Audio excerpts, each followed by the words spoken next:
Hi, this is Savvy Miss, and today I'm going to show you how to make a shepherd's pie.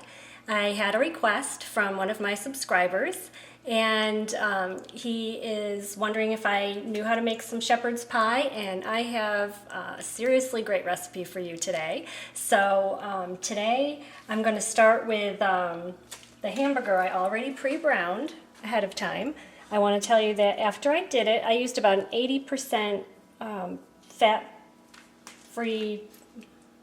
hamburger, and it's browned with just some salt and pepper to your liking, and I did put in a tablespoon of steak sauce, and then I did a tablespoon of some garlic powder.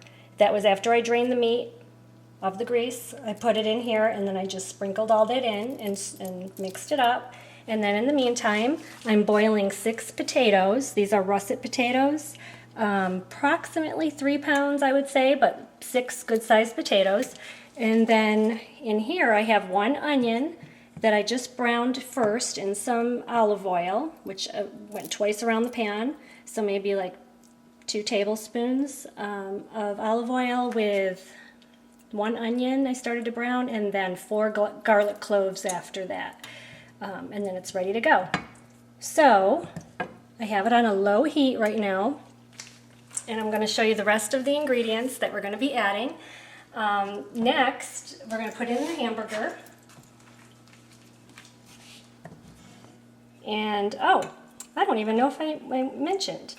Andrew, this is for you. I almost forgot to say. I wanted to tell you, I had made one of these just yesterday because I wanted to just try it out. I wanted to try my own recipe. Instead of following everyone else's, I went and I kind of mixed it up and kind of did a variation of different things just to test it out and stuff. And you've been on my mind because I really wanted to make a nice shepherd's pie, and this one actually is some good eats right here. So I hope you enjoy it. And there's the hamburger in there along with the onion and the garlic. And then we're going to put in some, let me see here. This is 2 tablespoons of tomato paste. So that's going to go in here. And then, let's see, I'm going to do 2 tablespoons of some flour. But first I want to just stir this up in here a little bit, just so it doesn't get too clumpy. Okay. And then just put some flour in, just like that. And since it's already cooked, we're just kind of stirring it around just so it all melts in there good. But it's going to end up, when we're finished, thickening with a nice sauce. Okay, so then after that, I'm going to be adding some Worcestershire, okay, I hate to say this word, Worcestershire sauce. And this is about 3 tablespoons in here, pre-measured. And then just going to season it with some more garlic powder. I'm going to put a little bit more garlic powder in, maybe like about a tablespoon, because I love garlic powder. And I also want to mention too, I did put in the meat a little bit, tiny bit, like probably like a half a teaspoon of thyme, which is just a dry ingredient, along with the steak sauce, just to flavor it up. Okay, so after that, then I'm going to do, let's see here, I want to put in a little bit more salt too, probably about a half a teaspoon, let's say.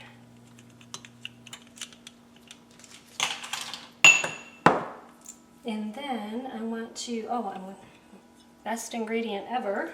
We're going to add some beer. And minus a sip, because you can't open a beer without having a sip first. And that is good. Very good Guinness beer. And throw that in there. And this is kind of gonna just get it, gosh, really good. It's just kind of deglazing the whole thing. It's gonna be really good. It smells so good in there. Okay, so this is gonna just cook for about a minute or so. Okay, and then adding in 2 cups of some beef broth. Now I'm going to turn the heat up just a little bit on this to like a medium heat because I want it to simmer down. And I'm going to let this simmer. Boy, that beer smells really good in here. And remember, it's a whole beer minus a sip. And then after this, we're going to put in some carrots. I have about 2 cups of sliced frozen carrots here.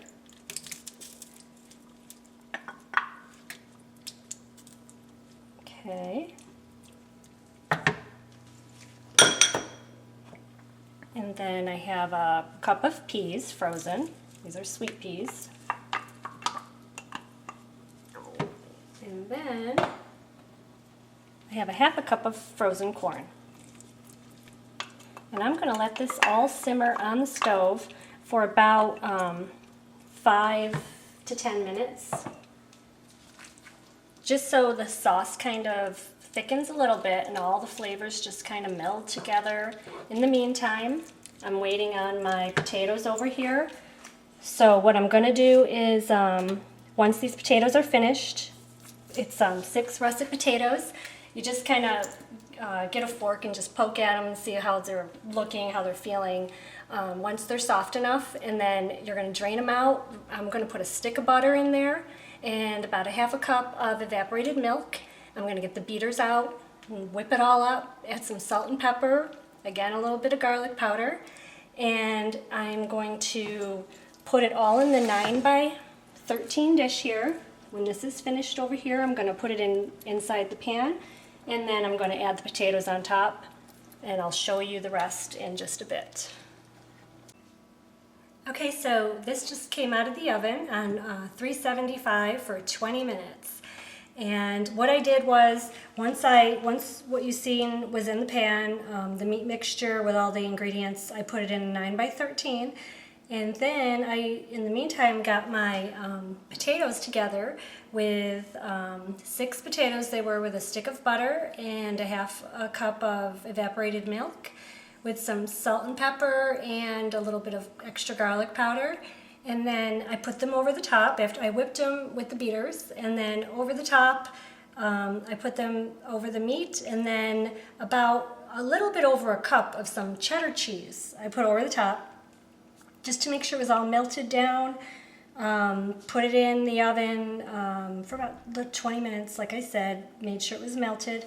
And it should be good to cut now. So hopefully, I've been letting it cool for about 10 minutes or so, so it should be ready to show you what it's going to look like on the inside. You want to let it sit for about 10 to 15 minutes before you serve. And this, I'm telling you, is smelling so good. So, there you have it. I'm gonna, well, maybe I should scoop it. I got a bowl here just in case, because I know it's gonna be like really good. And see, it's a little bit still juicy on the inside, and it might be because it's still really hot. It might have wanted to sit for maybe 20 minutes. I only let it sit for possibly 10. I want to get it going because I've got some company that's coming, and we are all looking forward to eating this. It smells terrific. Can't wait. I'm going to have some Miss B's biscuits going in the oven with some butter and salad on the side, and we are just ready for this food right now. It smells so awesome, and it's going to taste so good. So I will put this inside here. And right now it's going to need to thicken up a little bit, but that's what it's looking like. But anyway, it's going to taste so good. I know it is because I've had it before, and it's amazing. So I just wanted you to see it in the bowl, and I wanted to say thank you so much, Andrew, for suggesting my shepherd's pie. And please give future suggestions. I love to hear from you guys. I look forward to my comments. And please subscribe to future videos. I have videos coming out every week or so. Thank you so much for watching, and we'll see you soon.